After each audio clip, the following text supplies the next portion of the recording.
Muy buenas tardes, yo soy Mario Martínez Vitela y esto es el curso de Físico-Química de Interfaces y Fenómenos de Superficie para la Facultad de Química de la UNAM. En la sesión de hoy terminaremos de plantear la ecuación de adsorción de Gibbs. Exploraremos algunas maneras de representarlas a partir de los datos experimentales y tal vez alcancemos a definir una propiedad específica de la superficie. Y bien, recuerden que estamos en el ámbito de mezclas líquidas con solubilidad total en todo el intervalo de composición, mezclas de dos componentes, donde uno de ellos tiene mayor actividad superficial, y esto en una gráfica de fracción mol contra tensión superficial se observa de esta manera. La molécula con mayor actividad en la superficie causa un decremento en la tensión superficial de la sustancia que designamos como disolvente, el compuesto 1, y llegamos a un valor límite o mínimo que corresponde a la tensión superficial del líquido puro 2 o soluto, que tiene mayor actividad en la superficie. Bien, uno de los comportamientos que podemos esperar de esta mezcla la podemos visualizar como una línea recta. En esta gráfica que hemos visto ya algunas ocasiones, la de dioxano con etanol, visto los datos con la construcción de la variable presión de superficie, nos arroja una línea recta donde la ordenada al origen es necesariamente 0, dado que cuando no tenemos soluto en la disolución, no hay presión en la superficie, no hay material acumulado en la interfase. Y el comportamiento de esta ecuación, necesitamos solamente una pendiente, la cual vimos que en este caso, esa pendiente, aplicando una regla de mezclado para modelar el comportamiento de la tensión superficial, llegamos a la conclusión que esta pendiente es la diferencia de las tensiones superficiales de los compuestos puros y le llamamos P0 o presión máxima. Y esta P0 es todo lo que necesitamos para modelar la presión de superficie en función de la concentración de soluto. A este tipo de sistemas que siguen esta regla de mezclado le llamamos sistema ideal. La superficie se comporta idealmente.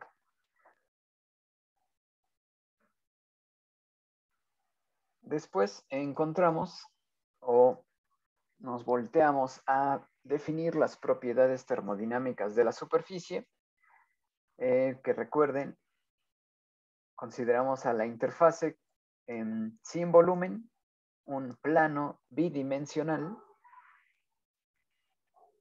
y la energía interna del sistema que estamos construyendo es la suma de las energías internas de la fase volumétrica alfa más la energía interna de la fase volumétrica beta más la energía interna de la superficie. Con ello podemos definir para el sistema el cambio de energía interna en función de el producto TdS menos el trabajo volumétrico más el trabajo de superficie, representado por sigma por la diferencial de área. Con esta expresión, que proviene de conjuntar la visión de la energía interna y el producto del trabajo superficial, llegamos a la ecuación de Gibbs-Duhem para la interfase. la cual es relevante porque tiene variables que podemos medir y controlar, como la temperatura, la tensión superficial y la composición, expresada en términos del potencial químico. Con esta ecuación de Gibbs-Duhem y algunas suposiciones, la temperatura es constante, la definición de este parámetro propio de la interfase, que es la concentración de superficie del compuesto I, es decir, la cantidad de moles de I en la interfase por unidad de área, le llamamos concentración de superficie. Así, la ecuación de Gibbs-Duhem se sigue simplificando y obtenemos ahora una expresión de cambios de tensión superficial en función de cambios en el potencial químico. Aprovechamos la definición de presión superficial para escribir ahora la ecuación de absorción de Gibbs en función de la presión de superficie, que nos da idea directamente de la acumulación de material en la superficie en relación de cambios del potencial químico.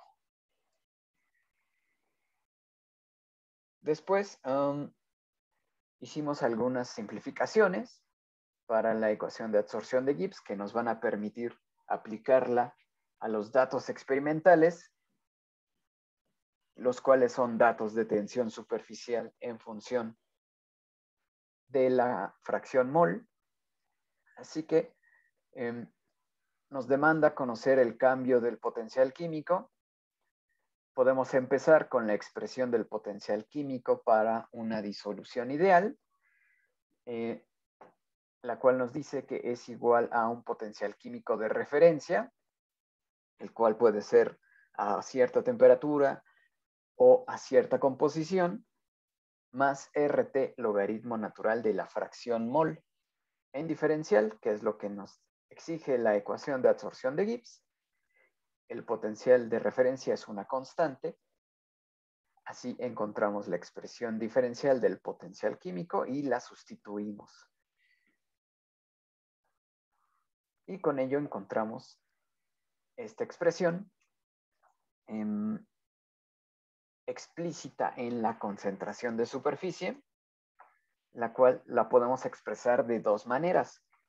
Ambas tienen a RT como denominador en este primer término y lo relacionamos con el cambio de la presión superficial con el logaritmo natural de la fracción mol del soluto, de la sustancia que tiene mayor actividad superficial, la que se está acumulando en la superficie. Y por propiedades de los logaritmos podemos escribir también a la concentración de superficie como el producto de la fracción mol por la derivada de pi con respecto a x. Así, para encontrar estos valores de concentración de superficie, lo que tenemos que hacer es encontrar este perfil de cambio, ¿no? Cómo es esa derivada de la presión superficial con respecto al cambio de número de moles. En los ejemplos que vimos, tenemos, por ejemplo, que esto es una pendiente constante, una línea recta. Si es ese caso, podemos definir a la concentración de superficie en función de este pi0, que es la diferencia de tensiones superficiales entre el soluto puro y el disolvente puro, como fue el caso de esta mezcla dioxano-etanol. Así, para este caso, la concentración de superficie la podemos encontrar para cualquier valor de la presión superficial. Y definimos en este punto el inverso de la concentración de superficie y le llamamos área superficial o área específica, el inverso de la concentración de superficie y que tiene como unidades centímetros cuadrados, por ejemplo, sobre mol. Y veíamos el símil una vez que definíamos el área superficial, sustituíamos en la expresión de gamma y podríamos escribir el producto presión de superficie por el área igual a RT. Y a esta ecuación le llamamos ecuación de estado de dos dimensiones o ecuación ideal. Vean que eso fue gracias a que esta derivada es una línea recta, es decir, un comportamiento ideal que podemos predecir conociendo nada más los valores de las tensiones superficiales de los compuestos puros. En sistemas binarios más complicados, debemos encontrar de igual forma esta derivada, pero ya no será una línea recta.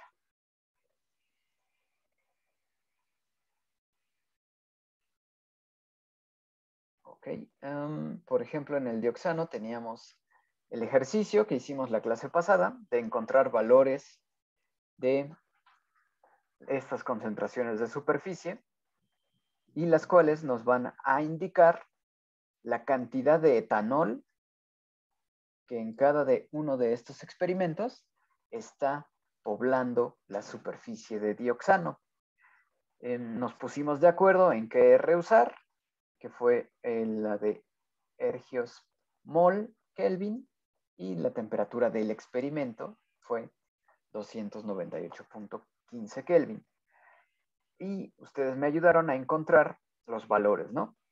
De la concentración del etanol conforme aumenta el contenido en la fase volumétrica. Es decir, preparamos las disoluciones con esta concentración de etanol en dioxano y a partir de los datos de tensión superficial determinamos la población, la concentración de etanol por cada centímetro cuadrado de superficie. ¿Ok? Así, de esta manera, con este procedimiento podemos encontrar o construir toda la gráfica de gamma en moles por centímetro cuadrado para distintos sistemas, ¿no? El que construimos fue el de los recuadros negros, una línea recta, y vean que si modelamos esa derivada de presión superficial con respecto a X, si no es una línea recta, podemos modelarlo como una parábola, como puede ser el caso para el sistema dioxano-propanol. Ok, este es un sistema binario soluble en todas proporciones, donde ahora el soluto es el propanol, y vean que se aleja, ¿no?, de la idealidad que planteamos en el otro sistema binario, pero conserva la propiedad de iniciar de una presión de superficie igual a 0, y con ello podemos encontrar la derivada, ¿no?, de este modelo para todo el intervalo, algo que también encontramos la clase pasada, la derivada de esta función. Vean, la presión de superficie en función de la fracción mol, como una parábola, nos indica que podemos deshacernos del término independiente. Ese término es 0, porque no hay presión de superficie cuando no tenemos soluto. Y nos queda que es pi igual a un parámetro B más 2 veces un parámetro C por la fracción mol del propanol. Para encontrar la concentración de superficie necesitamos la derivada, así que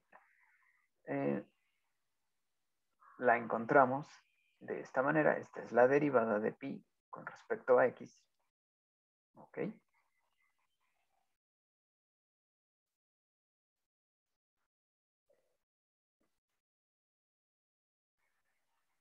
Y para encontrar entonces la concentración de superficie, esta fue nuestra ecuación de trabajo. Ahora no tenemos una línea recta, sino una parábola para describir este comportamiento de presión de superficie.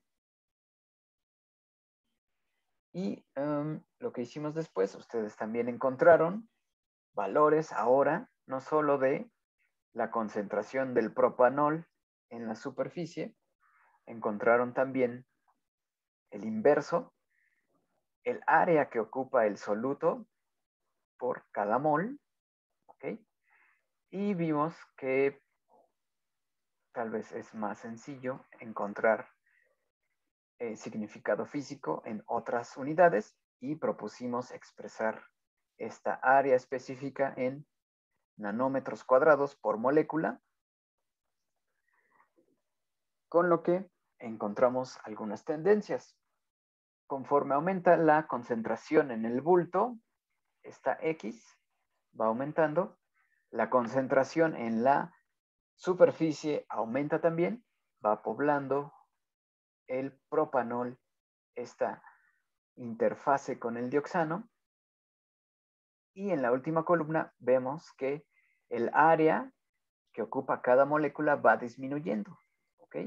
Es decir, conforme se satura la superficie, las moléculas tienen menos espacio que ocupar, se tienen que acomodar en un arreglo más compacto.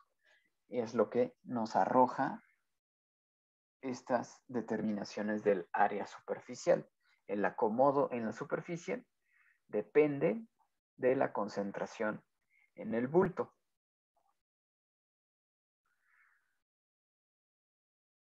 Ok, bien, esta fue la conversión que utilizamos para poder pasar de esta segunda columna a la tercera columna. Y ahí vamos, ¿no?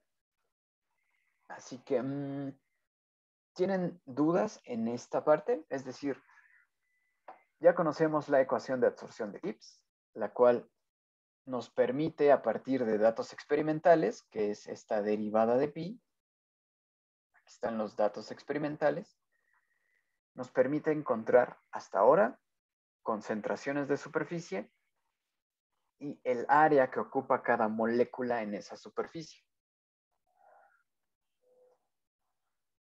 ¿Tenemos dudas hasta este momento? No, profe. Todo claro. Ok.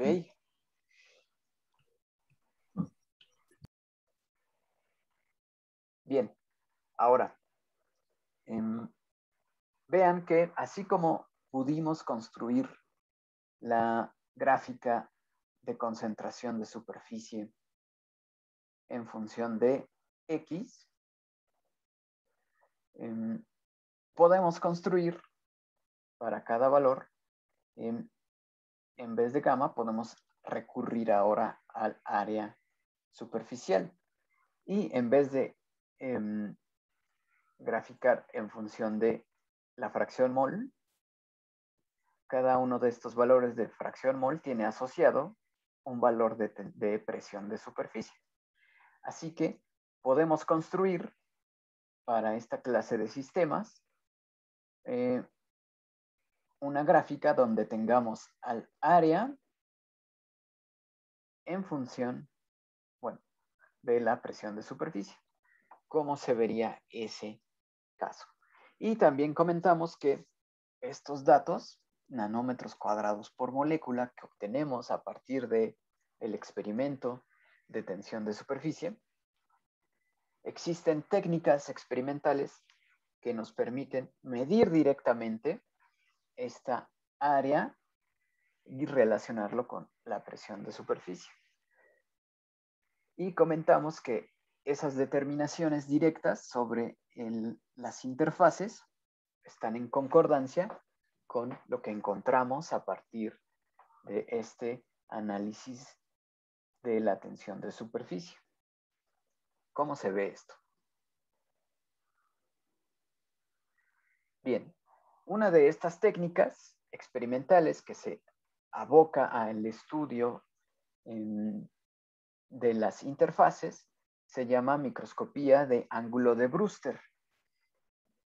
Esta técnica emplea la llamada ley de Brewster, que nos relaciona índices de refracción de dos medios distinguibles. Es decir, en esta técnica podemos comparar el índice de refracción de la interfase libre de soluto, esa interfase despejada, limpia, tiene un índice de refracción, pero conforme el soluto ocupa esta interfase, se observan cambios en el índice de refracción. Así, este equipo, esta técnica experimental, relaciona estas diferencias del índice de refracción conforme se ocupa la superficie y obtenemos algunas imágenes como estas. Vean, de este lado derecho tenemos la gráfica que les planteo que se puede construir. Es la presión de superficie y acá tenemos en la variable independiente el área superficial.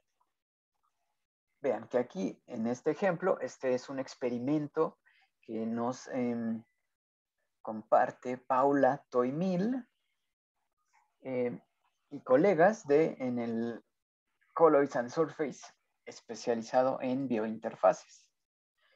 Estos experimentos son de albúmina en agua, es decir, la proteína albúmina, la proteína humana de albúmina, ocupando o poblando una interfase de agua.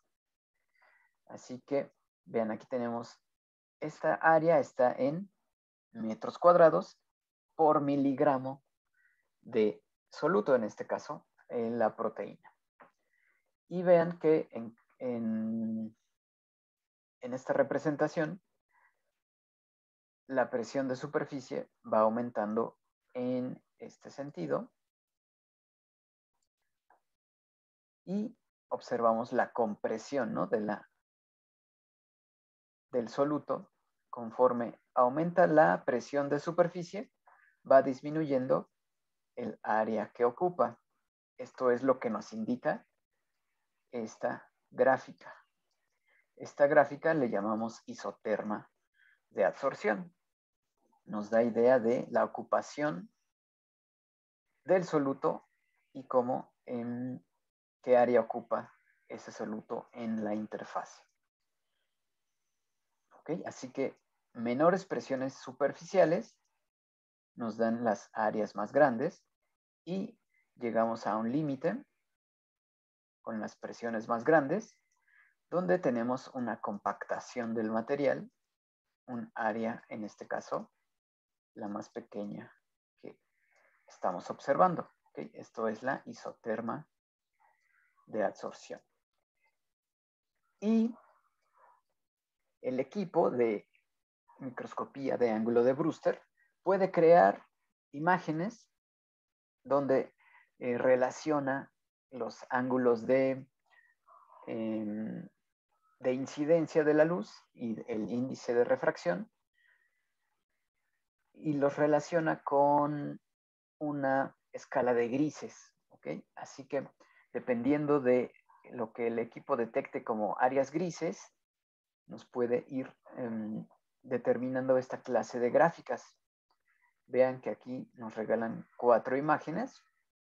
En el momento A, donde tenemos una presión de superficie pequeña, 2.5, es decir, estamos en esta parte, la primera determinación, y lo que observamos son pequeñas como corpúsculos, pequeñas zonas un poco distinguibles de la disolución, es decir, aquí estamos viendo la superficie de agua y las regiones que cambian la escala de grises nos indican la presencia de la proteína. ¿Okay? Estos pequeños corpúsculos de color distinto indican la ocupación en la superficie de este soluto. En este caso es una proteína.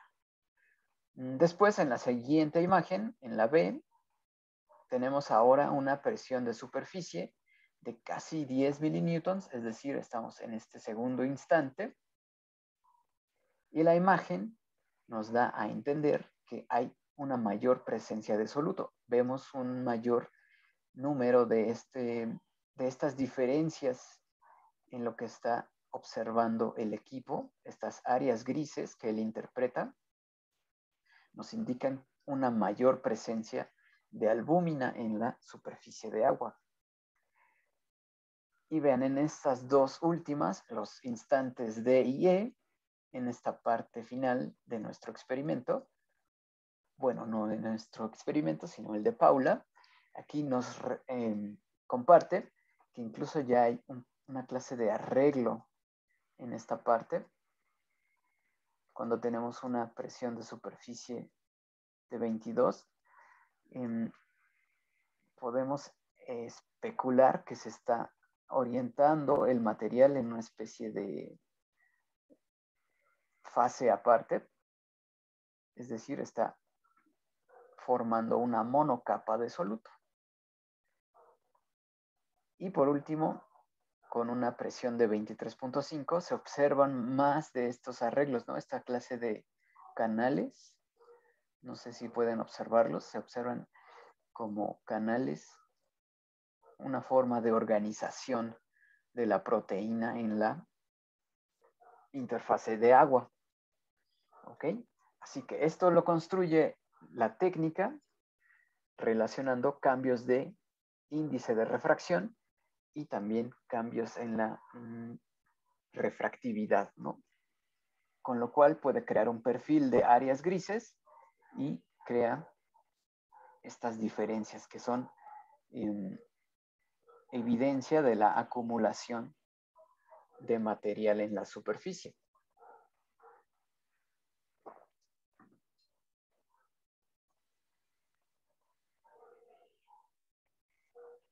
Bien, este ejemplo es un poco drástico porque es una proteína, es decir, una molécula muy grande en una interfase con agua, pero vamos a ver otro ejemplo de esta misma técnica, que también le podemos llamar BAM. Vean aquí este trabajo de Carolina Bermúdez y el doctor Jesús Gracia Fadrique, realizado en parte en el laboratorio de superficies de la facultad, pero la técnica del BAM se realizó en la UAM Coajimalpa, en la Universidad Autónoma de México, campus Coajimalpa. Ahí tienen un equipo de microscopía de ángulo de Brewster y la doctora Carolina fue a hacer esta serie de experimentos con moléculas más pequeñas. Estas son mezclas de agua con acetatos. Por ejemplo, en la figura A vemos la superficie de agua y los puntos representan el arribo de acetato de metilo. Primero en una concentración que le llama X2 de 0.03 en esta primera imagen. Vean que apenas se observan algunas áreas grises distinguibles de la superficie de agua. Esto es evidencia de la ocupación del soluto, este acetato de metilo, llegando a la superficie. Y después en la imagen B tenemos un experimento con una concentración de bulto de 0.06 para el acetato de metilo y ya la multiplicación de estas áreas grises como evidencia de la ocupación en la superficie. Ahora, y del lado derecho, tenemos un soluto un poco más grande, en este caso el acetato de butilo, y vean la concentración, 7 por 10 a la menos 4 en el bulto, y ya la cantidad de áreas grises distinguibles que tenemos sobre la superficie. ¿De acuerdo? Es decir, en este caso tenemos un soluto, en el caso del acetato de metilo, que en concentraciones del orden de 0.03, 0.06, llega a ocupar esta fracción de superficie, pero el acetato de butilo, una molécula mayor, con una cadena hidrocarbonada no de 1, sino de 4 carbonos, a una concentración órdenes de magnitud menor, crea este arreglo, ¿ok? Nos da idea de la tendencia del soluto a ocupar la superficie. Bien, ¿tienen alguna duda de estos ejemplos, de cómo nos ayudan a visualizarlo? Sí. Yo no entendí muy bien cómo, o sea, cómo interpretamos cada imagen como la saturación. Ok. La saturación. Ya, ok. Bueno, por ejemplo, en este ejemplo, en la figura A, los puntos blancos o que distinguimos del fondo negro nos indican la ocupación del soluto en la superficie, es decir, a una concentración baja o la más baja de estas dos. Vemos que el soluto no es muy importante en la superficie, apenas tenemos algunos corpúsculos distinguibles. Cuando aumentamos la concentración en el bulto, aumentan las áreas grises que podemos distinguir, indicando que hay una mayor cantidad de soluto en la superficie. ¿Ok? Y bueno, es decir, tenemos a una mayor concentración, tenemos mayor ocupación en la superficie. En un momento vamos a hablar de la concentración de superficie máxima o la cantidad más grande que puede aceptar una interfase específica. Vean que dependiendo de la molécula que sea el soluto, ocupa distinta área. Tenemos un distinto perfil de ocupación, ejemplificado aquí de un lado con el acetato de metilo, comparado con el acetato de butilo. En este caso, en el acetato, nos da la idea que el soluto está casi ocupando por completo la superficie de agua. Es decir, podríamos pensar que en esta imagen del acetato de butilo estamos en una concentración más cercana a saturar la superficie, donde ya no haya espacio para más soluto.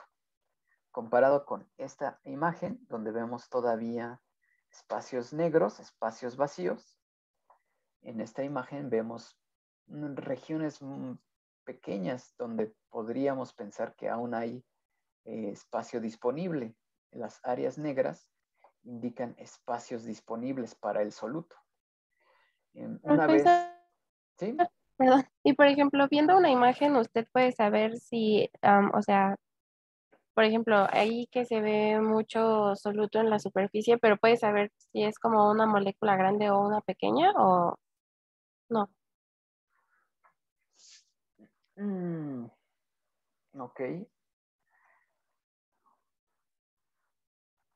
No creo que con solo la imagen podamos decir eso.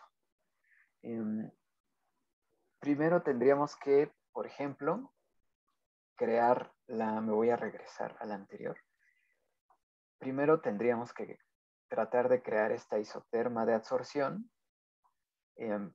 encontrar los valores de presión de superficie máximo y con ello encontrar las áreas de saturación. Es decir, necesitamos conocer, por ejemplo, la mezcla, quién está ocupando la superficie. Y, o sea, con solo esta imagen sería complicado decir qué clase de soluto es. Necesitamos ya sea conocer la estructura o conocer la isoterma de adsorción que nos permita encontrar valores de la superficie como la concentración o el área máxima. En esta figura nos dan el contexto para saber cómo interpretarlo, pero con solo la imagen no sería tan fácil distinguirlo. Ok. Y por ejemplo, ¿esos para qué se usan como mayormente? Ok. Bueno, me regreso. Este experimento, esta es una primera parte, no puse la segunda parte.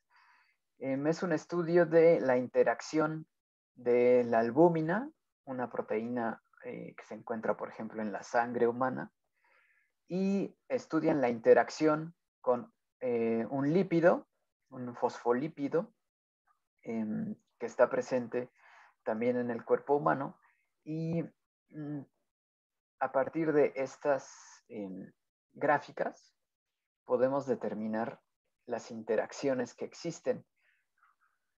Por ejemplo, en esta isoterma de adsorción, vean que tiene un solo camino,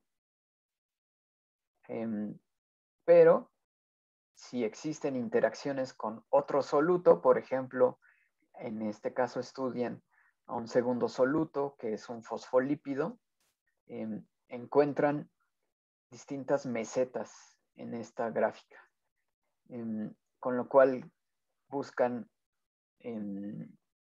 demostrar que la albúmina está interactuando con el fosfolípido. Ok, aquí solo vemos a la albúmina, solamente en agua. En otras isotermas de adsorción, dependiendo de esta estructura, podríamos pensar que se forman ya sea agregados entre el fosfolípido y la proteína, o que se forma una, por ejemplo, en esta imagen vemos o queremos interpretarlo como una ocupación de una monocapa de proteína, pero la forma de esta isoterma podría indicarnos que está creciendo el espesor de la monocapa, por ejemplo, debido a estas interacciones entre los dos solutos, que los dos solutos están creando un mayor espesor de esta interfase con el agua.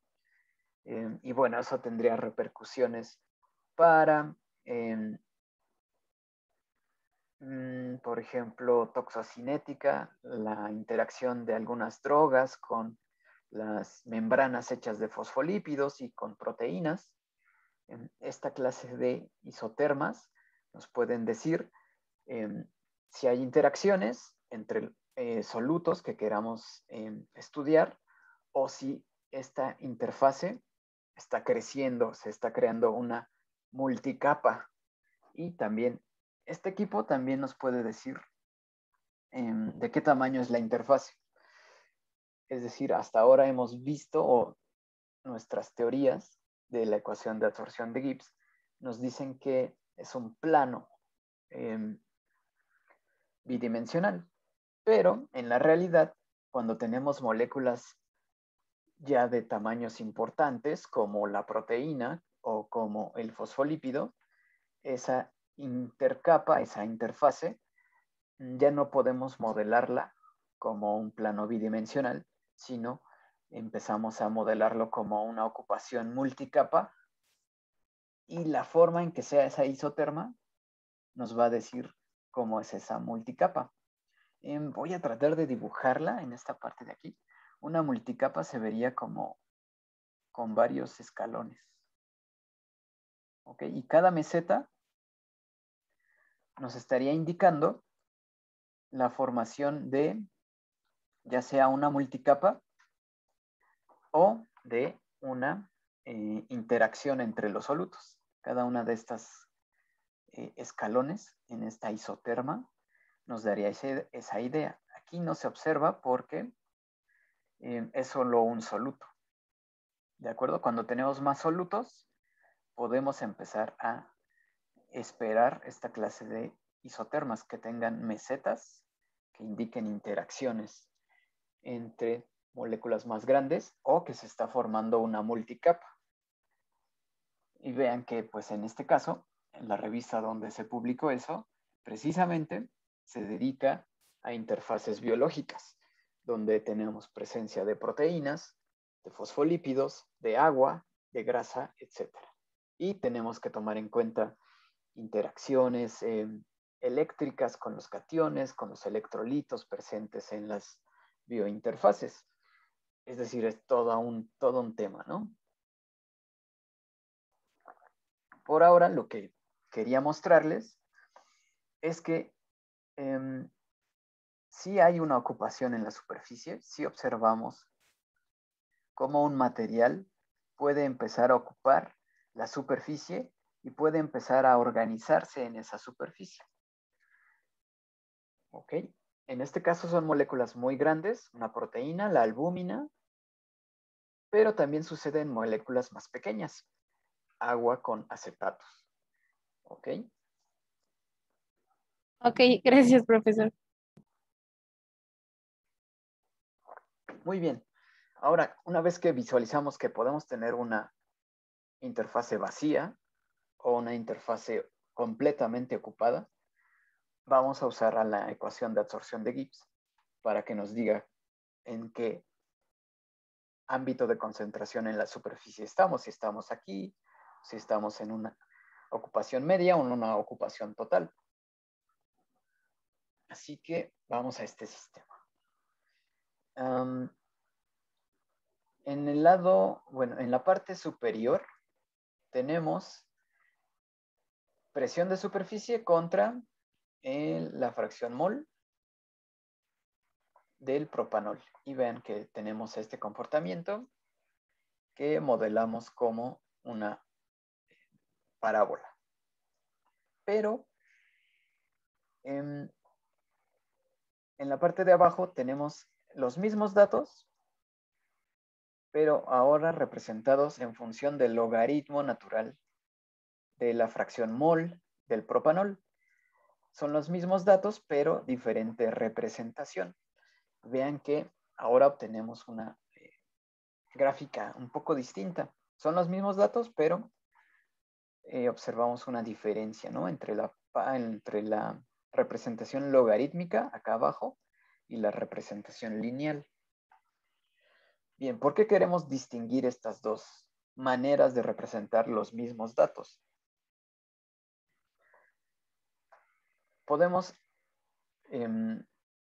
usarlos para representar distintos intervalos de concentración, es decir, una me va a ser más útil en un régimen diluido a baja fracción mol de soluto, y la otra representación me va a ser más útil, me va a dar más información en el régimen concentrado o cuando nos estamos acercando a ese límite de ocupación en la superficie. ¿Okay? Así, en un régimen diluido, cuando X tiende a 0, y tomamos de ejemplo esta parábola, vemos que sabemos que esa A es 0, ¿no? Porque no hay soluto, así que no va a haber presión de superficie. Y nos tiene que llevar al 0 en fracción mol y en presión de superficie. Ahora, ¿qué pasa si yo estoy en el régimen diluido utilizando este modelo Bx más Cx cuadrada? Si X es muy chiquita, es muy pequeña, este término al cuadrado es aún más pequeño, ¿ok? Es decir, entre estos dos términos, cuando X se acerca a 0, el término cuadrático se acerca más rápido a 0. Así que lo podemos despreciar. Con ello, en el régimen diluido, el comportamiento de esta presión de superficie lo podemos aproximar a solamente esta pendiente. Y con ello recuperamos el comportamiento ideal. En el régimen diluido vemos que recuperamos el comportamiento ideal y podemos representarlo como una línea recta. En este caso estaríamos en esta primera parte de los experimentos donde tenemos una línea recta.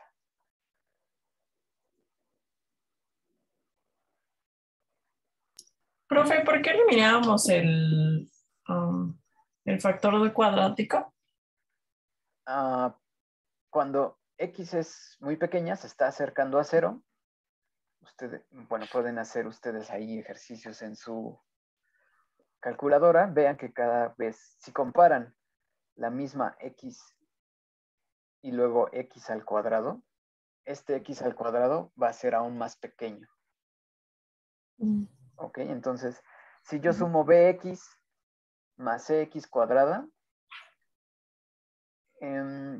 básicamente va a ser el mismo valor de BX, porque este CX cuadrada ya casi no aporta nada, es muy pequeño y lo puedo despreciar. Su aportación ya no pesa casi nada, porque está al cuadrado. Ok. Gracias. Ok, por ejemplo, si tenemos X igual a 10 a la menos 2, en cuadrado es 10 a la menos 4.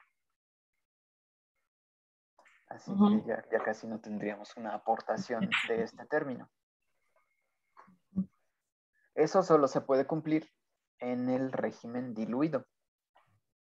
En nuestros datos experimentales podemos predecir que eso va a ocurrir en los primeros datos cuando podamos hacer pasar una línea recta. ¿Ok?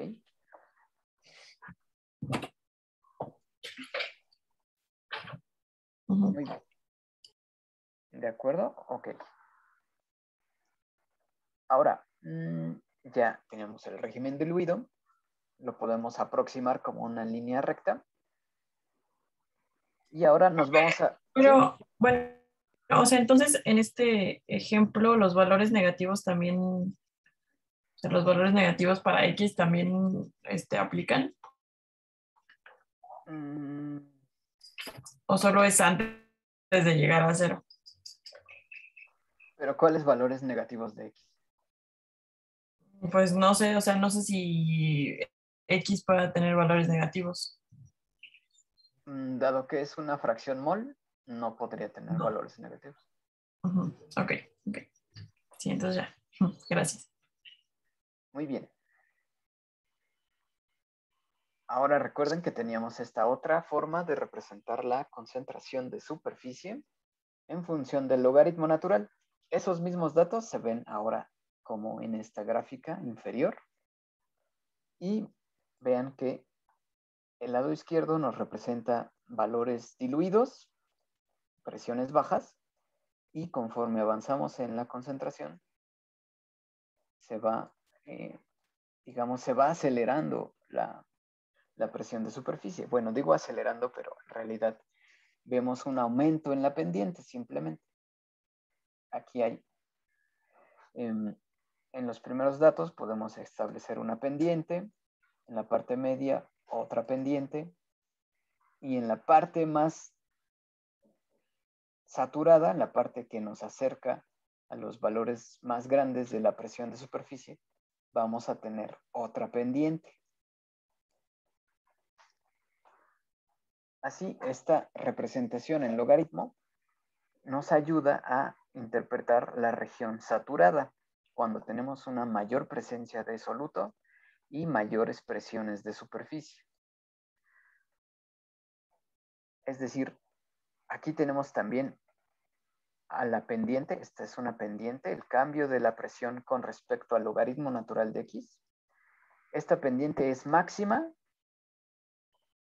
en este ámbito de composiciones cuando estamos llegando a la parte derecha de la gráfica. Estos datos los puedo representar como una línea recta y van a corresponder a un régimen saturado. ¿Ok? Así, esta pendiente le puedo llamar la de espejo de esta ecuación y le llamo la concentración de saturación, gamma, subíndice R por RT. ¿Ok? Este es un parámetro físico-químico propio de la interfaz gamma SRT y nos habla de la concentración máxima que puede ocupar el soluto en la superficie, este gamma SRT. Ok, en un momento voy a hacer un zoom a esa para librarlos de estos garabatos que hice. Vamos a verlo más claro. Vean, es la misma gráfica en logaritmo natural de X contra presión de superficie. Se ven de este estilo. Y aquí hago un zoom a la parte más concentrada, es decir, en logaritmos entre menos 0.8 y 0, es decir, estoy en este intervalo. ¿Okay? Esa gráfica pequeña está representando esta última parte de la gráfica que representa la región que ahora sé o le voy a asignar el significado de la región saturada. ¿Okay? Eso es lo que estamos viendo en esta gráfica pequeña, estos últimos datos. Y vean que los... ¿sí? Esos últimos datos los agarramos como a donde nosotros veamos que ya empieza a hacer una recta, o si hay alguna regla como de cuánto, un porcentaje de datos que tengamos que tomar. Ok. Formalmente tenemos que ver el índice de correlación.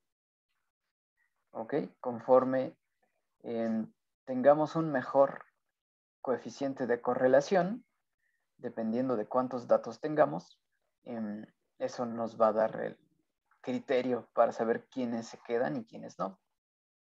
Por ejemplo, si yo ocupara demasiados datos, el índice de correlación, por ejemplo, si llegara a esta punta que estoy poniendo en azul, vean que difícilmente va a ser representada por una recta.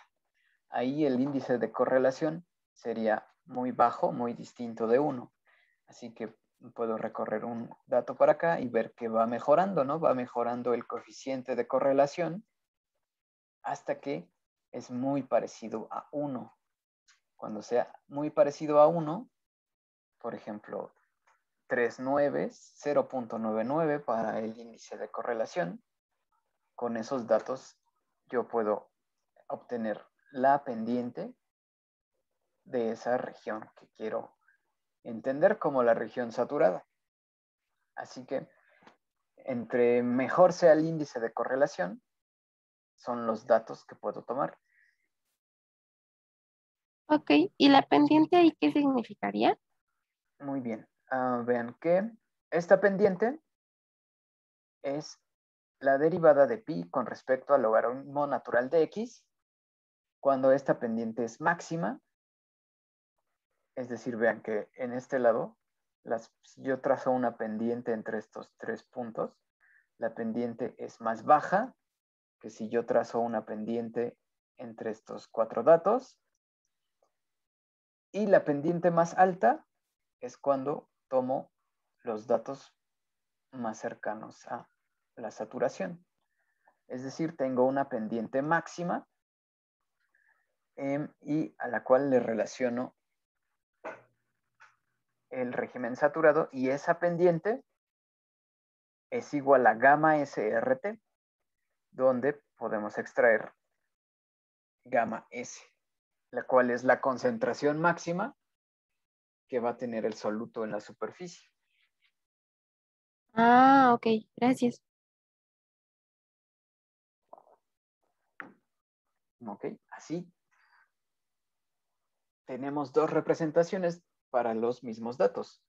Pi contra X, que me puede servir para dos cosas: encontrar cómo cambia en todo el intervalo la presión de superficie, pero también me sirve para encontrar la región diluida Y la representación con el logaritmo natural de X me sirve para encontrar cuál es la región saturada para un par de soluto solvente. ¿Okay? Dependiendo del soluto, dependiendo del solvente, esta región va a estar cambiando.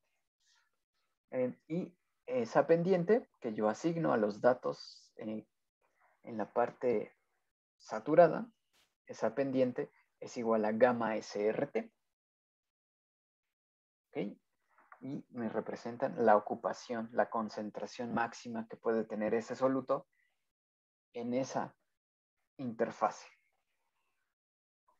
¿Me puede repetir, por favor, cuando usábamos el régimen diluido, la pendiente, para qué información la sacamos?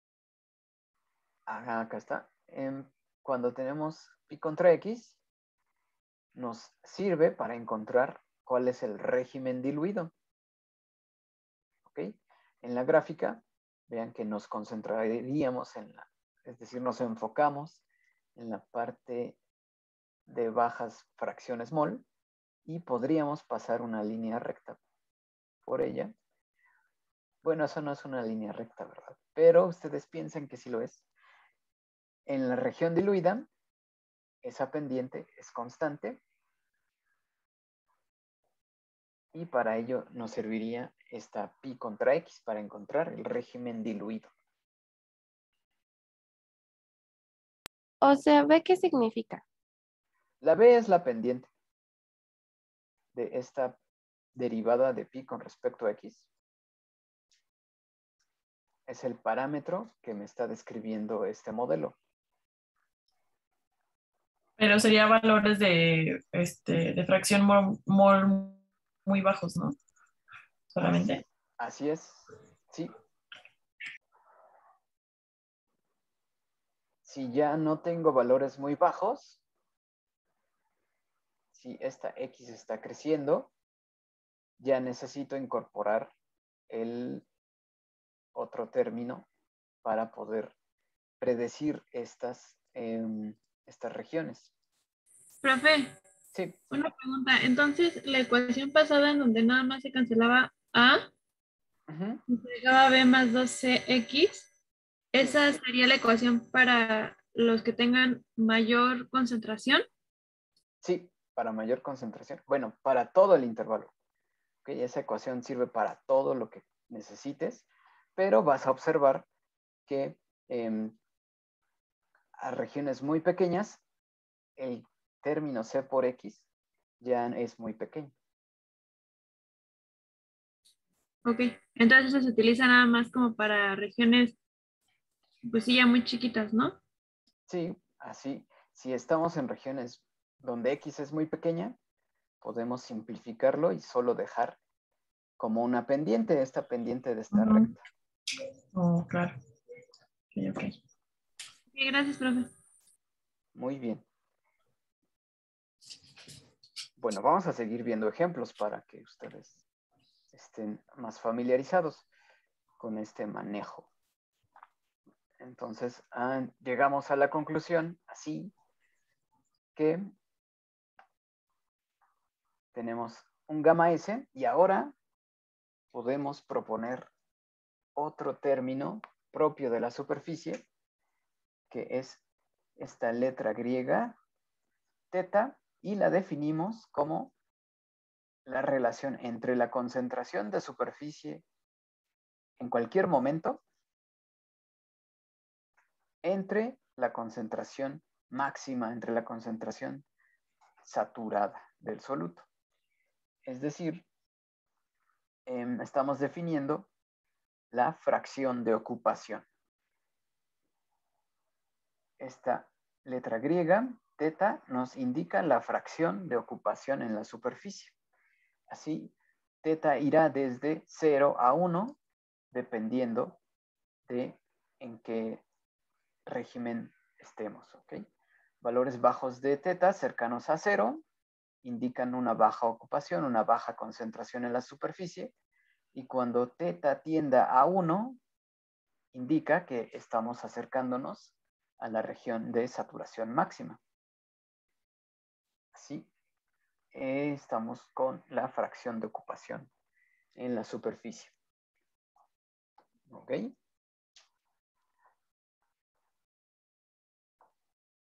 Ok, gracias, profesor. Bien, ahora vamos a usar esta definición.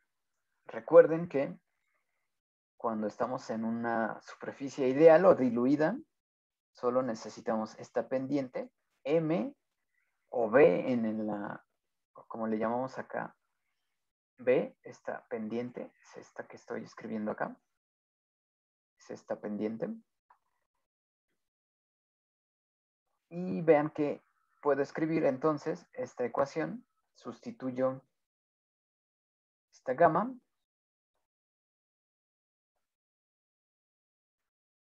y escribo que la fracción de ocupación en la superficie es igual a la fracción mol por la pendiente de esa región diluida o lineal entre gamma SRT. ¿Ok? Simplemente tomé lo que ya sabíamos, que puedo calcular la concentración de superficie cuando es una línea recta, o sea, cuando es ideal o está diluido. Lo puedo escribir así, la concentración de superficie. Definiendo la fracción de ocupación, esta teta. Escribo ahora la sustitución X por la pendiente entre gamma SRT. Y vean que puedo, esto es un parámetro propio, este M entre gamma SRT, depende de la combinación soluto-disolvente. Es decir, si yo cambio el soluto, tendré distinta pendiente y tendré distinto gamma S. Así, voy a englobar esto que encerré en rojo, lo voy a englobar en un solo parámetro y le llamo beta.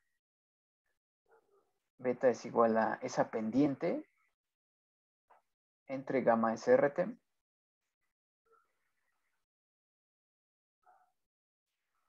y entonces escribo teta igual a beta X. ¿Ok? Es decir, tengo a la fracción mol y a la ocupación en la superficie, multiplicado por un parámetro beta, que es propio del sistema, que es único a esa temperatura y es único para este par soluto disolvente. Bien, esto es una manera de escribir una isoterma de adsorción, es decir, puedo describir cuánto material está ocupando la superficie. Eso es lo que me dice este valor de teta, la ocupación en la superficie, cuánto material se ha absorbido en función de la fracción mol en el bulto. Y bueno, beta le voy a llamar coeficiente de reparto. ¿Ok? Este coeficiente de reparto me indica o nos da idea de la tendencia del soluto a ir a la superficie. Es decir, ese reparto es entre el seno del líquido y la superficie. ¿Cuánto material va a ocupar la superficie? Depende de este coeficiente de reparto. El reparto es entre la fase volumétrica y la fase interfacial. Bien, ahora este coeficiente de reparto, en nuestro ejemplo, son dos hidrocarburos, le llamamos coeficiente de reparto. Pero si el disolvente es agua, a este coeficiente le puedo llamar el efecto hidrofóbico. Es decir, el soluto se reparte entre la fase acuosa y la superficie.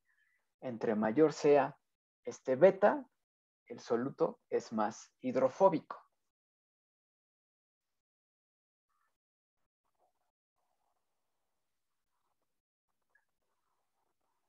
¿De acuerdo? Eso es uno de los significados de este coeficiente de reparto. Si el disolvente es agua, me indica qué tan hidrofóbico es el soluto. Entre mayor sea este valor de beta, más hidrofóbico es. Y por tanto es mayor su tendencia a ir a la superficie. No le gusta estar en el disolvente, prefiere estar rodeado de menos partículas de agua, y eso es en la superficie. Ahí hay menos moléculas de agua. ¿Okay? Eso es este coeficiente de reparto. Si es en una disolución acuosa, se le llama efecto hidrofóbico.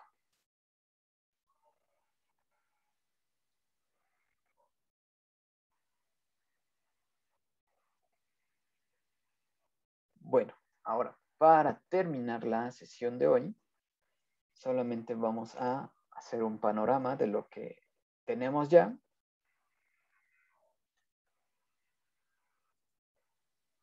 Vean que una vez que conocemos cómo obtener la ecuación de absorción de Gibbs, es esta que tenemos en el centro de la diapositiva, necesitamos cambios de presión de superficie en función de la composición, lo cual está indicado dentro del potencial químico.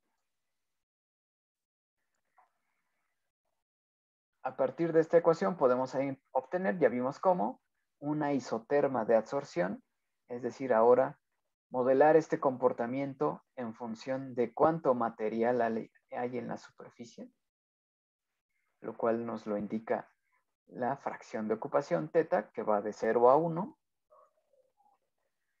Podemos encontrar también, es decir, ya encontramos este.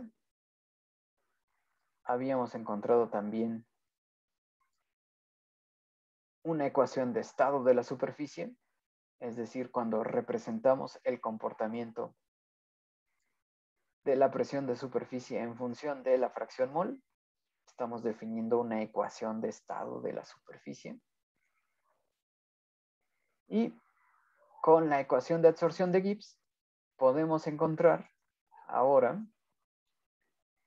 el potencial químico en la superficie. Vean que es distinto, dado que hemos dicho que la superficie es una fase independiente con propiedades